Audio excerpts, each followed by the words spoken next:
எண்ணிலடங்கா தமிழ் எழுச்சி நிகழ்வுகளை ஐரோப்பிய நிலப்பரப்பு கண்டிருக்கிறது. கலை பண்பாட்டு நிகழ்வுகள் நூற்றுக்கணக்காக ஆயிரக்கணக்கில் நடந்திருக்கின்றன. ஆனால் முதன்முறையாக ஐரோப்பிய நிலப்பரப்பில் சுவிட்சர்லாந்து டாவோஸ் நகரில் உலகெங்கிலும் இருந்து தமிழ் தொழிலதிபர்கள் திறனாளர்கள் வருகிறார்கள். ஐரோப்பிய நிலப்பரப்பில் உலகத் தமிழ் தொழிலதிபர்களையும் திறனாளர்களையும் இணைத்து நடக்கின்ற மாபெரும் உலக மாநாடு ஜூன் 7, 8, 9 நாட்களில் உலகத் தமிழர்கள் அனைவரும் இணைவோம், புதிய வரலாறு படைப்போம்.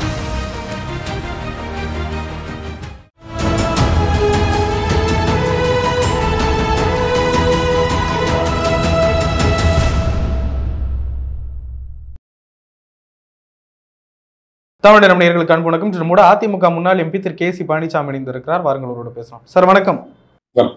சார், அண்ணாமலை பேசியிருக்காரு சமீபத்தில், அதிமுக ஒரு அணைய போகிற விளக்கு அப்படின்னு சொல்லியிருக்காரு. எப்படி பாக்குறீங்க? அணைய போகிறது அண்ணாமலையே அவருடைய ஆணவமா தான் இருக்கும். தேர்தல் முடிவுகள் வருகிற பொழுது பாஜக 272 சீட் வேணும் ஆட்சி அமைக்கிறதுக்கு. அவங்க ஒருவேளை ஒரு 220, 230 அதுல இருந்தாங்கன்னா இந்தியா முழுக்க இருக்கிற பாஜக காரங்க அண்ணாமலையை துரத்துவாங்க, தேடுவாங்க. எதுக்குன்னா அதிமுகவோடு நல் உறவை வைத்திருந்தால் தமிழ்நாட்டுல 40 தொகுதிகளில் ஜெயிச்சிருக்கலாம். குறைந்தபட்சம் அதிமுக அந்த 40 தொகுதியில வெற்றி பெற்றிருக்கும். அப்ப பாஜக நிச்சயமா அதிமுக திமுக இருக்கிற கூட்டணியில் இருக்காது. சோ ஒரு மத்தியில ஒரு ஆட்சி அவர்கள் அமைப்பதற்கு வசதியா இருந்திருக்கும். அந்த வாய்ப்பை கெடுத்தவர் அண்ணாமலை. ஆனா நிச்சயமா அதிமுக தொண்டர்கள், முக்கியஸ்தர்கள் யாருமே பாஜகவுடனான கூட்டணியை விரும்பல. அதனால அணைய போவதுங்கிறது அண்ணாமலையினுடைய ஆணவமும் மதவாதமும் மதவாத அரசியலுமாகத்தான் இருக்கணுமே ஒழிய அதிமுகவை அழிப்பதற்கு இன்னொருத்தம் பிறந்து வரணும். அதிமுகவை அழிச்சிருவேன் என்று சொன்னவர்கள் தான் அழிந்திருக்கிறார்களே ஒழிய அதிமுக கட்சி வாழையடி வாழையாக இன்னும் பல நூற்றாண்டுகளுக்கு அது தன்னுடைய வளர்ச்சியை, தன்னுடைய ஆளுமையை, ஆட்சி பொறுப்பை தமிழ்நாட்டுல நிர்ணயிக்கும். இல்ல, இதுக்கு முன்னாடியும் தேர்தல் அந்த பரப்புரை சமயத்தையும் சொல்லியிருந்தாரு, இந்த தேர்தலுக்கு பிறகு 2 திராவிட கட்சிகள்ல ஒரு திராவிட கட்சி காலியாகும் அப்படின்னு சொல்லியிருந்தாரு. இப்போ இது மாதிரி சொல்றாருன்னா இப்படி சொல்லியே பாஜக காலி ஆகிறத கண்கூட எல்லாரும் பார்க்க போறாங்க. அவங்க கோயில் சார் அவங்க வளர்ந்துகிட்டு இருக்காங்க சார். ஒரு பர்சன்டேஜாவா இருந்தாலுமே ஒரு பர்சன்டேஜா வளர்ந்துகிட்டு இருக்காங்க. அதிமுகவுக்கு குறைஞ்சுக்கிட்டே தானே வருது. வாக்குப்பதிவு முடிஞ்சோடனே அமித்ஷா ஒரு கோயிலை தேடி ஓடுறாரு. மோடி அமைதியை தேடி தியானம் பண்றதுக்கு கன்னியாகுமரிக்கு ஓடுறாரு. கடைசியில் இவர்களுக்கு அடைக்கலம் தருகிற இடமாக தமிழ்நாடு தான் இருக்கு. அவர்களுக்கு அந்த 2019 இருந்த நம்பிக்கையும் தெம்பும் இன்றைக்கு இல்லையே. சரி, இன்னும் 2-3 நாட்கள் தானே, 4ஆம் தேதி தெரிஞ்சிருமில்ல. அதுக்கப்புறம் நம்ம இதை பேசுனா கரெக்டா இருக்கும். இல்ல, நான் அண்ணாமலை சொன்னதுல ஒரு குறிப்பிட்டு கேட்க வேண்டிய விஷயம், அண்ணாமலை அப்பயும் சொன்னாரு இப்பயும் சொன்னாரு, நீங்க சொல்றீங்க பாஜக தான் அணைய போற விளக்குன்று. அதிமுக தானே கொஞ்சம் கொஞ்சமா இறங்கிக்கிட்டே வருது. பிஜேபி ஒரு பர்சன்டேஜா இருந்தாலும் அவங்க கூட்டிக்கிட்டே தான் வராங்க தமிழ்நாட்டுல. அண்ணாமலை அதிமுக தலைவரா பிஜேபி தலைவரா? அதிமுகவை காப்பாத்துறதுக்கு லட்சம் தொண்டர்கள் இருக்கிறாங்க, கோடிக்கணக்கான வாக்காளர்கள் இருக்கிறாங்க. எங்களுக்கு அதிமுக, எங்களுக்கு அதுக்கு அண்ணாமலை தேவையில்லை. பாஜகவை காப்பாத்துறதுக்கு தான் யாராவது ஒரு போலீஸ் ஆபீசர் இருந்தாங்கன்னா அவங்கள டெபுடேஷன்ல, ஏன்னா தலைமை தாங்கிறதுக்கு பாஜக கட்சிக்குள்ள தமிழ்நாட்டுல யாருக்கும் தகுதி இல்லை, எல்லாம் உதவாக்கறீங்க. அதனால யாராவது IPS படிச்சுட்டு நிறைய பொய் பேசுறது, சொன்ன பொய்யவே திரும்ப திரும்ப சொல்றது, அதை நல்லா சத்தமா சொல்றது, இதுக்கு ஒரு ஆள் தேவைன்னு சொல்லிட்டு ஒரு முன்னாள் IPS அதிகாரியை புடிச்சு கொண்டு வந்திருக்கிறாங்க. அதனால அண்ணாமலை பாஜகவை காப்பாத்துட்டோம், அதிமுகவை காப்பாத்துறதை பத்தி அண்ணாமலை வருத்தப்படணுங்கிற அவசியம் இல்லை. அந்த கருத்துல இருந்து பின்வாங்கவே மாட்டாரு சார். ஜெயலலிதா அம்மா ஒரு இந்துத்துவவாதி தான், நான் இன்னமும் அழுத்தி சொல்லுவேன், அதுல இருந்து பின்வாங்கவே போறதில்ல, நான் எல்லா விளக்கமும் கொடுத்துட்டேன். அதாவது மூடனுக்கு புரியாது ஒரு விஷயத்த, தன்னுடைய நிலைப்பாடு தவறுன்னு யாரு உணர்வாங்க? அறிவுபூர்வமா சிந்திச்சு முடிவெடுக்கிறவங்க உணர்வாங்க. உணர்ந்தா ஆமாங்க இது கொஞ்சம் ஏதோ நான் ஒரு வேகத்துல தப்பா சொல்லிட்டேன்னு இது பண்ணுவாங்க. முட்டாள் மூடனுக்கு அது தெரியாது இல்ல, அதனால அவரால் அது உணர முடியாது, தெரிந்து கொள்ள முடியாது. அது அவருடைய பிழை. அதனால அண்ணாமலை சொல்லிட்டா ஜெயலலிதா உடனே ஒரு இந்துத்துவ தலைவர் அப்படியெல்லாம் இல்லை. அண்ணாமலை என்ன காந்தி கொண்டு போயிடனா? நிறைய எக்ஸாம்பிள் எல்லாம் எடுத்து நீட்டுறாருங்களே சார். ஆக்ஸ்போர்ட் டிக்ஷனரியா அண்ணாமலை தாங்க ஒவ்வொருத்தருக்கும் கிளாசிபிகேஷன் பண்ணுவாரு. இவங்க திராவிட தலைவர், இவங்க இந்துத்துவ தலைவர் அப்படின்னு இவரு தான் யார் எந்த கிளாஸ் எந்த கிளாசிபிகேஷன் என்று எழுதுகிற அந்த உரிமை பெற்றிருக்கிறார் அண்ணாமலை. இவர் யாருங்க? அண்ணாமலை இன்னும் ஒரு போலீஸ்காரர் தானே, முன்னாள் போலீஸ் தானே. எப்படியெல்லாம் பாஜகவை ஜெயலலிதா அம்மா நேசித்தாங்க அதெல்லாம் சொல்றாரு. 3 முறை பிரதமர் மோடி குஜராத் முதலமைச்சராக பதவியேற்று இருக்கிறார். 3 முறையும் ஜெயலலிதா அம்மா போயிட்டு வந்தாங்க. இல்ல அண்ணாமலை சொல்றதுல நீங்க பெருசா எடுத்து நம்ம விவாதிக்கணுங்கிறது இல்லைங்க. அதாவது அண்ணாமலைக்கு ஊடகங்கள் தன்னை எப்படி பயன்படுத்தி கொள்றதுன்னே தெரியல. ஏதோ தான் சொல்ற கருத்துக்கு பெரிய வரவேற்பு இருக்குதுன்னு நினைக்கிறாப்புல. பல பேர் இந்த ஆளை உட்கார்ந்து திட்டுங்கப்பா அப்படிங்கிறதுக்கு ஊடகங்கள் ஏதாவது ஒண்ணு கேட்டாங்கன்னா, நீங்க விஜயகாந்த் எடுங்க, வைகோ எடுங்க, இதே மாதிரி தேவையில்லாத பேச்சுக்கள், தேவையில்லாத கருத்துக்கள், சர்ச்சையான இதுலதான் அவர்கள் சரிவை கண்டார்கள். அண்ணாமலை மைக்க நீட்னா ஏதாச்சும் காமெடியா சம்பந்தம் இல்லாம தப்பும் தவறுமா எதையாவது சொல்லுவாருங்க. அப்புறம் எல்லாம் அவரை திருப்பி ரவுண்டு கட்டி திட்டுவாங்க. நமக்கு ஒரு 2 நாளைக்கு, இப்ப 4ஆம் தேதி வரைக்கும் ஊடகங்கள்ல கண்டென்ட் இல்ல, செய்திகள் எதுவும் பரபரப்பா இல்ல. அதனால அண்ணாமலை பேசுறது ஒரு நாள், அப்புறம் அதை அண்ணாமலையை திட்டுறது ஒரு நாள்னு ஓடிட்டு, அதை புரிஞ்சுக்கல அண்ணாமலை. அவ்வளவுதான். நம்மளை வச்சு காமெடி எப்படி பண்றாங்க என்பதை அண்ணாமலைக்கு புரியாம பேசிட்டு இருக்காரு. அவர் இந்துத்துவம் அப்படின்றது ஒரு வாழ்வியல் முறைதான், அதை ஏன் தப்பா பாக்குறீங்கன்றாரு. நீங்க எப்படி பாக்குறீங்க? இல்ல, முதல்ல அண்ணாமலைக்கு இந்துத்துவம் தெரியுமாப்பா? அவர் தெரிஞ்சிருந்தா இவர் காலேஜ்ல படிச்சோடனே இப்ப நிறைய பேர் அதுல இருக்காங்க. அதுல இருக்கக்கூடிய தலைவர்கள்ல ஹெச் ராஜா ஆகட்டும், வானதி ஆகட்டும், இவங்க KT ராகவன் ஆகட்டும், பொன் ராதாகிருஷ்ணன் ஆகட்டும், இவங்க எல்லாம் பாத்தீங்கன்னா தன்னுடைய வாழ்க்கையை அந்த RSS சித்தாந்தங்களுக்காக, அந்த RSS கொள்கைகளுக்காக அர்ப்பணித்துக் கொண்டவர்கள்.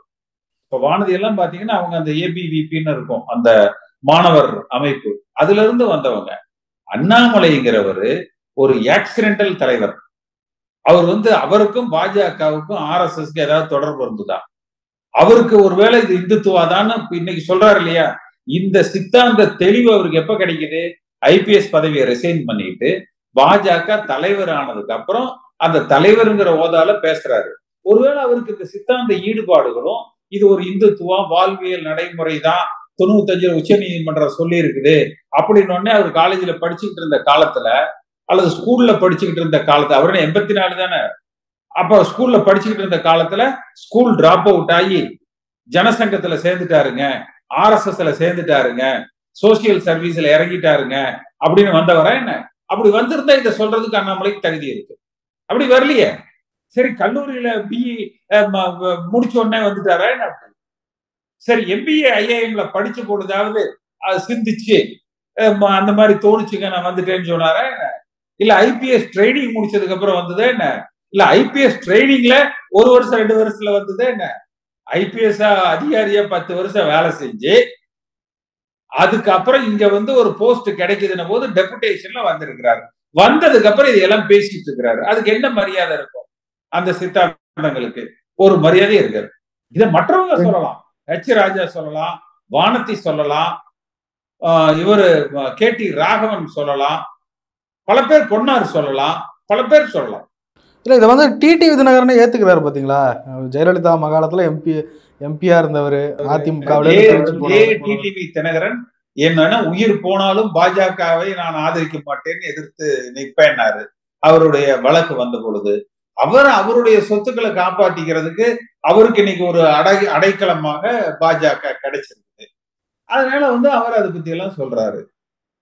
சரி, அதிமுகங்கிறது இது எம்ஜிஆர் கட்சி. இதுல இப்ப நான் சொல்றேன் இல்லையா, RSS பத்தி பேசுறதுன்னா இவங்களுக்கு தான் தகுதி இருக்கு அப்படின்னு சொல்லி. அந்த மாதிரி அதிமுக பத்தி பேசுறதுன்னா தினகரனுக்கு அது தகுதி கிடையாது. புரட்சி தலைவர் எம்ஜிஆரோடு பயணித்த என் போன்றவர்கள் லட்சோப லட்சம் பேர் இன்றைக்கும் இருக்கிறாங்க. அவர்களுக்கு தான் இந்த இயக்கம் என்ன, இதனுடைய சித்தாந்தம் என்ன, இது வளர்ந்த விதம் என்ன, எதிர்காலத்தில் இதுல பயணிக்க வேண்டிய திசை என்ன என்று சொல்லுகிற அருகதையும் தகுதியும் இருக்கு. பயப்படுறாங்களோ சார் இன்னமும் பாஜகவோட கூட்டணியில இருக்க எடுத்து பேச முடியாதுன்னு, அதுக்காக ஜெயலலிதாமாவே விட்டு கொடுத்துட்றாங்களோ? இதெல்லாம்ப்பா இந்த காசிப்ஸ் போறது வர்றது இதையெல்லாம் பேசுறதுனால நமக்கு ஒரு பெரிய பிரயோஜனங்கள் கிடையாது. அதெல்லாம் அப்படியே நம்ம புறந்தள்ளிட்டு போக வேண்டியதான். எடப்பாடி பழனிசாமி கூட பெருசா கண்டனம் தெரிவிக்கவில்லை, நேரடியா ஒரு கருத்துமே சொல்லல. எப்படி பாக்குறீங்க? அவர் என்ன வச்சுக்கிட்டா வஞ்சகம் பண்றாரு? இருந்தா சொல்ல மாட்டாரா? தெரிஞ்சா சொல்ல மாட்டாரா? அதான் ஜெயக்குமார் பேசிட்டாருல, விழா வாரியா அம்மாவோட வீடியோ எல்லாம் வெளியிட்டு அவர் பேசிட்டாருல, போரும்ல. அப்ப எடப்பாடி பழனிசாமி பேசாதது உங்களுக்கு வருத்தம் இல்லையா? இதுல என்ன பிரச்சனைன்னா, நாட்டுல என்ன நடக்குதுன்னே தெரியாம நம்மால் இந்த KP முனுசாமி இப்போ ஒரு அடிச்சு விட்டாரு. அம்மா எங்களை எல்லாம் கரசேவைக்கு போக சொன்னாங்க, நாங்கெல்லாம் வந்து கரசேவைக்கு கையில ஆளுக்கு 2 செங்கலை தூக்கிட்டு எக்மோ இதுல போனோம். இதெல்லாம் வந்து KP முனுசாமி சொல்றாரு. அதே வழியில் எடப்பாடி பழனிசாமி செயல்படுகிறார். எப்ப 17 ஜனவரியில KP முனுசாமி சொல்றாரு, 18 ஜனவரியில நான் சொல்லியிருப்பேன் முனுசாமி தப்பா சொல்றாரு, இவருக்கு அந்த வரலாறே தெரியலன்னு சொல்லியிருப்பேன். அதைத்தான் இப்ப ஜெயக்குமார் சொல்லியிருப்பாரு. அம்மாவோட வீடியோவெல்லாம் விட்டு இல்ல இந்த மாதிரி எல்லாம் கரசேவைக்கெல்லாம் போக சொல்லி எல்லாம் அம்மா சொல்லல, அயோத்தியா அந்த கோயில் இதையெல்லாம் வந்து அம்மா ஆதரிக்கல. இதையெல்லாம் வந்து ஜெயக்குமார் தெளிவான அதிமுகவினுடைய நிலைப்பாட்டை விளக்கி இருக்கார். முனுசாமி ஒரு குழப்பவாதி. இந்த முனுசாமியை நம்பித்தான் OPS வீணா போனாரு. இதே முனுசாமிய இப்படியே பேச விட்டா கடைசியில எடப்பாடி வீணா போடுவார். இன்னும் 2-3 நாட்கள்ல முடிவுகள் வரப்போகுது. பிரதமர் மோடி அவர்கள் இன்றைக்கு தமிழ்நாட்டில் கன்னியாகுமரியில தியானம் இருக்கிறார். எப்படி பாக்குறீங்க? அவரு தியானம் பண்றாரு. அப்ப அதை வந்து டெலிவிஷன் வந்து லைவா ஒளிபரப்பணும் அப்படின்னு சொல்லி நினைக்கிறாரு. அதாவது கலைஞரை பத்தி சொல்லுவாங்க 50 ஆண்டு கால தலைப்பு செய்தின்னு, ஏதோ ஒண்ணு நியூஸ் அவங்களுக்கு வந்துகிட்டே இருக்கணும் பத்திரிகையில. அந்த மாதிரி மோடிக்கு எப்படின்னா அவருக்கு வந்து அந்த டெலிவிஷன்ல அவர் முகம் வந்துகிட்டே இருக்கணும். எதாக இருந்தாலும் நாடு மோடியை பத்தி பேசணும். 10 பேர் திட்டணும், 10 பேர் பாராட்டணும், 10 பேர் மோடி இதை செய்தார் அதை செய்தாருன்னு சொல்லணும். பல பேர் நாட்டுல தியானம் பண்ணிட்டு இருக்கிறாங்க. அதுல இன்னைக்கு மோடியும் செய்கிறார். அவர் பிரதம அமைச்சராக இருக்கிறதுனால அவருக்கு ஒரு இது. 2வது, இந்த தேர்தல்ல அவருக்கு ஏதேனும் ஒரு சந்தேகம் வந்திருக்கலாம், வெற்றி பெறுவோமா, மீண்டும் ஆட்சிக்கு வருவோமா, அண்ணாமலை வேற தமிழ்நாட்டுல இப்படி நமக்கு ஒரு பாதகத்தை உண்டாக்கிட்டாருன்னு வருத்தம் இருந்திருக்கலாம். அதனால தன்னுடைய அந்த மன அமைதிக்காக அவர் அந்த தியானம் செய்யறாரு. செய்யட்டுமே, அதனால என்ன? அதிமுகவும் தேர்தலில் அதிமுகவின் முடிவுகளும் பெருசா எதிர்பார்க்கப்படுது. எப்படி பாக்குறீங்க? இன்னும் 2 நாள் தான் இருக்கு. வரட்டும், முடிவுகள் நிச்சயமா 2019 அதிமுக பெற்ற வாக்குகளை விட 24 அதிக வாக்குகள் பெறும். இன்றைக்கு பாஜக கட்சியும் அவங்களோடு இருக்கிற அந்த கட்சிகளும் அதிமுகவோட கூட்டணி அமைத்து போட்டியிட்டாங்க. அன்றைக்கு பெற்ற வாக்குகளை விட இப்பொழுது பெறுகிற வாக்குகள் தனித்து நின்று வெறும் தேமுதிக மட்டும்தான் கூட இருக்காங்க. இவர்களோடு நின்று பெறுகிற அந்த வாக்குகள் நிச்சயமா அதிகமாக இருக்கும். எடப்பாடி பழனிசாமி வெற்றி பெறுவதற்கே வாய்ப்புகள் இருந்தது. பல இடங்கள்ல, நிறைய இடங்கள்ல வெற்றி பெற்றிருக்கலாம். ஆனா எடப்பாடி பழனிசாமி முதல்ல அவருக்கு அந்த தன்னம்பிக்கை இல்ல, சரியான அந்த தேர்தல் வியூகங்கள் வகுக்கப்படாததுனால ஒரு மிகப்பெரிய வெற்றியை பெறுகிற வாய்ப்பு இருந்தும் அதை நழுவ விட்டு விட்டார் எடப்பாடி பழனிசாமி என்றுதான் நம்ம பார்க்கணும். அண்ணாமலையும் ஒரு பெரிய ஃபேக்டர் இல்ல அதுக்கு. அண்ணாமலை ஒரு ஃபேக்டரே கிடையாது. இப்ப நீங்க திருப்பி இல்ல, நீங்க தானே சொன்னீங்க அண்ணா ஒருவேளை பாஜக கூட்டணியில இருந்தா கொஞ்சம் ஜெயிச்சிருக்கும்ல. அதாவது வந்து அப்படின்னு அண்ணாமலை நினைப்பாரு. தேர்தல் முடிந்ததுக்கு அப்புறமா தமிழ்நாட்டில் இருக்கிற அந்த அரசியல் அறிவுஜீவிகள் பாஜக இருக்காங்க இல்லையா, அவங்க பாருங்க, பாஜக கூட்டணி வாங்கின ஓட்டு இவ்வளோ, அதிமுக வாங்கின ஓட்டு இவ்வளோ, 2ஐயும் கூட்டி பாருங்க நமக்கு இவ்வளவு வருது, திமுக வாங்கின ஓட்டை கூட்டி பாருங்க இவ்வளவு வருது, அப்ப நம்ம இத்தனை இடத்துல ஜெயிச்சிருக்கலாங்கிற அந்த புள்ளி விவரங்களை வைத்து அவங்க பேசுவாங்க. ஆனால் வெற்றியோ தோல்வியோ அதிமுக என்கிற கட்சி பாஜகவோட பயணித்தால் இந்த கட்சி சிவசேனாக்கு ஏற்பட்ட நிலை தான் ஏற்படும். கட்சி காணாம போயிடும். அதனால பாஜகவை விட்டு நம்ம தள்ளி நின்று தனித்து இயங்கி மீண்டும் 2026 ஒன்றுபட்ட வெறும் பாஜகவை மட்டும் நம்ம எதிர்த்து வந்துட்டா போதும், ஆட்சியை பிடிச்சிடலாம் கிடையாது. ஒன்றுபட்ட அதிமுகவை புரட்சி தலைவர் எம்ஜிஆர் காலத்துல, அம்மா காலத்துல அதிமுகவில் பயணித்த அனைவரையும் ஒருங்கிணைத்து ஒரு வலிமையான ஒன்றுபட்ட அதிமுகவை உருவாக்கி எல்லோரும் ஒன்றாக கூடி ஒரு குழுவாக இந்த இயக்கம் வழிநடத்தப்பட்டால் 2026 நிச்சயமாக ஆளுகிற கட்சியாக அதிமுக உருவெடுக்கும். அப்படி வரணும், ஒரு கூட்டு தலைமையில இந்த இயக்கம் வழிநடத்தப்படணும் என்பதுதான் என் போன்றவர்களது விருப்பம். அப்படி வலிமையான அதிமுகவை நாம் கட்டமைத்தால் தனித்து நின்று 234 தொகுதிகளையும் போட்டியிட்டு 175 தொகுதிகளுக்கு மேல வெல்லுகிற ஆற்றல் அதிமுகவுக்கு உண்டு. இந்த தேர்தல் முடிவுகளை வைத்து அதிமுகவினுடைய அந்த தலைமையின் தகுதியையும் கட்சியினுடைய தகுதியையும் முடிவு செஞ்சிட முடியுமா சார்? சில பத்திரிகையாளர்கள்லாம் சொல்றாங்க, ஒரு மாநில கட்சியினுடைய அந்த தகுதியை முடிவு செய்ய வேண்டியதுன்றது சட்டமன்ற தேர்தலாம், இது வந்து நாடாளுமன்ற தேர்தல், இதை வச்சு அதிமுகவை நம்ம ஜட்ஜ் பண்ண முடியாதுன்றாங்க. அப்படி அதெல்லாம் தவறான பார்வை. நீங்க 1980க்கு பிறகு எடுத்து பாருங்க, யார் நாடாளுமன்ற தேர்தலில் வெற்றி பெற்றிருக்கிறார்களோ அவர்கள் தான் அடுத்து வருகிற சட்டமன்ற தேர்தலில் தமிழ்நாட்டில் ஆட்சி அமைச்சிருப்பாங்க. அதனால இது நமக்கான தேர்தல் அல்ல, இது நாடாளுமன்றத்துக்கான தேர்தல் என்று ஒதுங்க முடியாது. அதை வைத்து எடப்பாடி பழனிசாமி பதுங்க நினைப்பது தவறு. அதனால இந்த தேர்தலில் சாதக பாதகங்கள், அதிமுகவுடைய வாக்கு வங்கி, பாஜக கூட்டணி இல்லாத நிலைப்பாடு, தனித்து களம் காண்கிற பொழுது பெறுகிற அந்த வாக்கு, இதையெல்லாம் வைத்து சட்டமன்ற தொகுதி வாரியாக கணக்கிட்டு ஒவ்வொரு பகுதியிலும் ஒவ்வொரு தொகுதியிலும் அடுத்து வருகிற சட்டமன்ற தேர்தலில் நாம் வெற்றி பெறுவதற்கான வியூகங்களை வகுக்கணும். அப்படித்தான் இது ஒரு பாடமாக எடுத்து எதிர்காலத்தை திட்டமிடணும். ஒருவேளை தோல்வியே ஏற்பட்டால் அனைத்து அதிகாரங்களையும் கையில் வைத்திருக்கக்கூடிய எடப்பாடி பழனிசாமி அசைச்சிட முடியும்னு நினைக்கிறீங்களா? இல்ல, எடப்பாடி பழனிசாமி அவர் மட்டுமே அதிமுகவை இருக்கணும்னு சொல்லி நினைக்கிறார். அவர் இன்னொரு எம்ஜிஆராக முயற்சிக்கிறார், இன்னொரு ஜெயலலிதா அம்மாவாக முயற்சிக்கிறார். அது தவறு. எடப்பாடி பழனிசாமியாகவே இருக்கணும். ஒரு கூட்டு தலைமை உருவாகணும், ஒன்றுபட்ட அதிமுக உருவாகணும். அப்பொழுதுதான் மீண்டும் ஆளுகிற வாய்ப்பை அதிமுக பெறணும். நிறைய ஒரு கேள்வி சார், தொடர்ந்து பார்க்குறோம், அண்ணா திராவிட முன்னேற்ற கழகத்திற்கு எந்த ஒரு பங்கம் வந்தாலும், யார் விமர்சனம் தெரிவித்தாலும், கட்சிக்குள்ள இருக்கிறவங்களை விட கட்சிக்கு வெளியில் இருக்க நீங்க முதல் ஆளா எல்லா விமர்சனங்களுக்கும் பதிலடி கொடுக்குறீங்க.